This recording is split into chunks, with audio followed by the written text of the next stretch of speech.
People might not take it seriously because they're just using it as an excuse for maybe being lazy, when it's complete opposite of being lazy. It's you've got like ADHD paralysis, where you're sitting on the sofa and you need to do the thing, but your mind won't let you do the thing.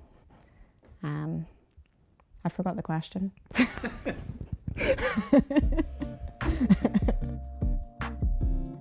I'm Rachel Tully. I'm 37 in 2 weeks. I'm a mum, group fitness instructor, and I wish I had more exciting stuff to say, but that is pretty much it. I realised I might have ADHD, but probably a very, very common answer is that somebody shared a video, and I thought that is exactly me, and that would make a lot of sense. So I got lost down the rabbit hole, checked everything about ADHD, did every online quiz that I could find, and got quite a high score in lots of them. So I called the GP. She asked me a few questions, and then she said, yes, you definitely sound like you have ADHD, and she put me straight on the waiting list, which I think is actually quite difficult for some people. They don't even get that far and have to fill out forms. But she asked if I was impulsive, so I looked over at the big giant pile of Amazon boxes. Yes, I am.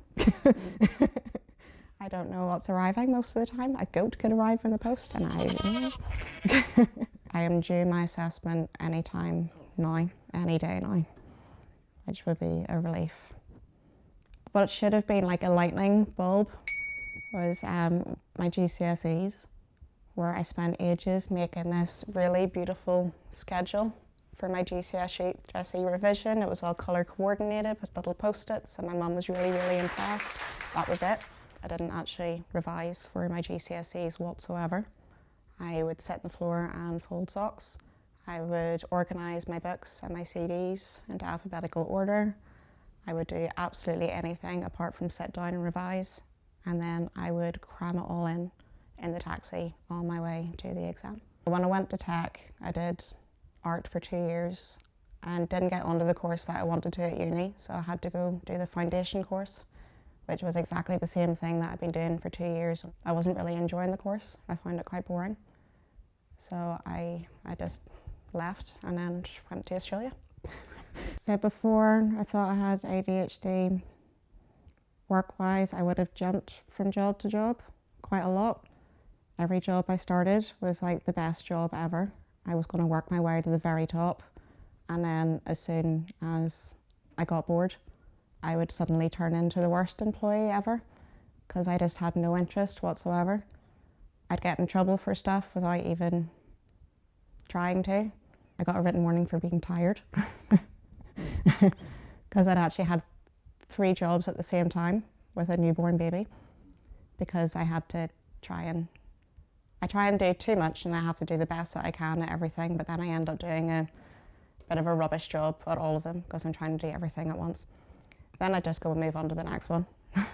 I'd be the best employee ever. 3 months later, I've lost interest, and it's the same again, over and over and over again.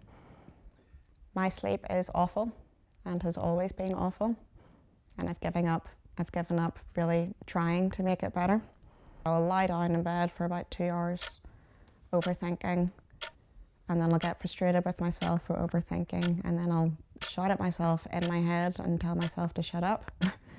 And then when I finally go to sleep, I'll wake up about 3 or 4 hours later and I'll be wide awake, and then my brain will just start going again. Until my current job, I finally found the job for me that I've stuck at for 8 years and have absolutely no plan on stopping anytime soon. So I'm a group fitness instructor. I teach from little short bursts. I get up on stage. I get to just be myself for 45 minutes. I say whatever is in my head straight into a microphone to a room full of people, and they don't care. They actually like me being weird. They tell me to please never medicate. I get breaks in between, so I can be very up and down. So I use up all my energy for that 45 minutes or an hour and a half, and then I crash and burn and lie on the sofa and I can't move for a couple of hours, and then I'll suddenly get a random burst of energy and I'll go back and I'll do it again. Being a mother with ADHD can be challenging. It can also be really fun because I can be like a giant child sometimes. Well, not really, 5'4", and she wears my clothes, so she's around the same size anyway.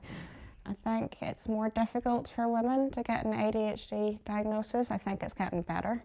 I think more people are now aware of it over the past couple of years. I think since lockdown, more and more women are getting diagnosed. But say for men, well, ADHD is just a hyperactive boy at school, whereas girls just didn't have it.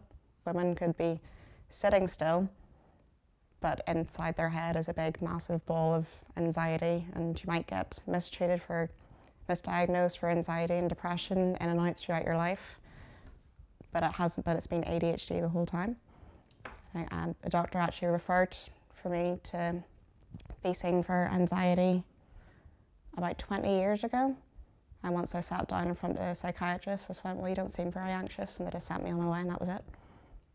But looking back then, it was probably because I was sitting there and I was masking. And I seemed very calm on the outside when I wasn't, and I didn't even think I had anxiety. I always knew it was something else. But like, that could have been my chance there. If somebody had maybe thought maybe she has ADHD, things could have been a lot different.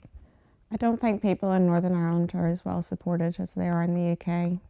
I think it takes a lot longer to get diagnosed. I think in the UK there's something called Right to Choose, which is sort of like fast track you into getting diagnosed, where there's not very much for that here.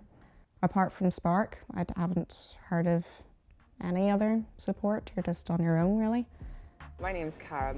I actually studied here and recently graduated a Master's in Business Development and Innovation, and shortly after I did my Master's, I decided, oh, that's me, and then out of the blue I got a call from Gary to talk about setting up Spark, and because I've got no impulse control, because I've got ADHD, I of course said yes. Then before we knew it, we had started Spark, and it's been really busy. It's a fantastic community that brings people together who are neurodivergent, diagnosed and undiagnosed, and we're having great fun, spreading awareness, lobbying, connecting with all our members, and yeah, it's been going really well. I'm Gary Gates, and I came into education very late. I started doing a communication and PR degree at 36, part-time. I was already a marketing manager at that stage. Just wanted to keep the whippersnappers off my job, so I did that. It took me 6 years, and then after a year of trying, I ended up jumping in and doing a PhD. So my thesis for my dissertation was measuring stigma towards people with ADHD, and so that kind of led into my kind of idea where I needed to kind of get deeper into it. There was a problem.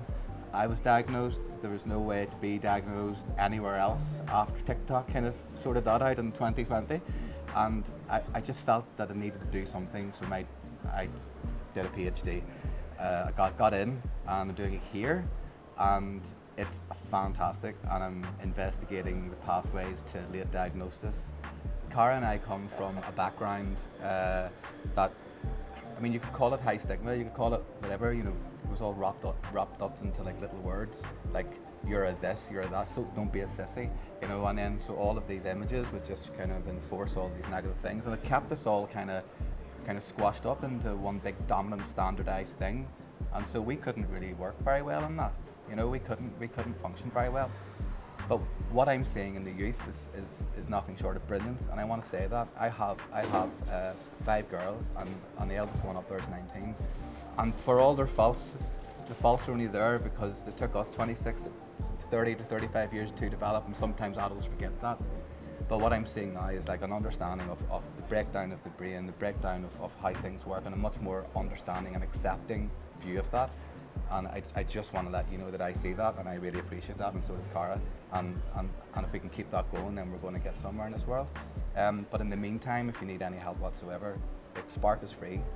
By the way, the website's really bad, but we're working on it, and it's going to be good. But just go onto the website, all the information's there, and join. And we're also keen to talk to students, perhaps going forward, maybe to have some sort of like a focus group. We just want to know from your perspective what it's like for you, so to see if we can provide any services that way. Labelling myself as ADHD made me feel better, because it's just not an excuse, but it's maybe explains why I do things or why I'm acting in a certain way. This is my ADHD that's making me think like this.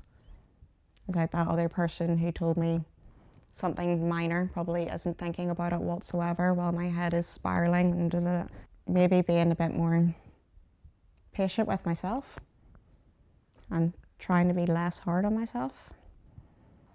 I do think ADHD is sort of seen as trendy at the moment. I do think it's calmed down a bit, sort of just coming out of lockdown, suddenly everybody had ADHD. So I think it's made it difficult for people with ADHD to be taken seriously, when a lot of people have actually just seen these videos and go, actually, well, that would explain a lot of things, and then everything starts to click into place.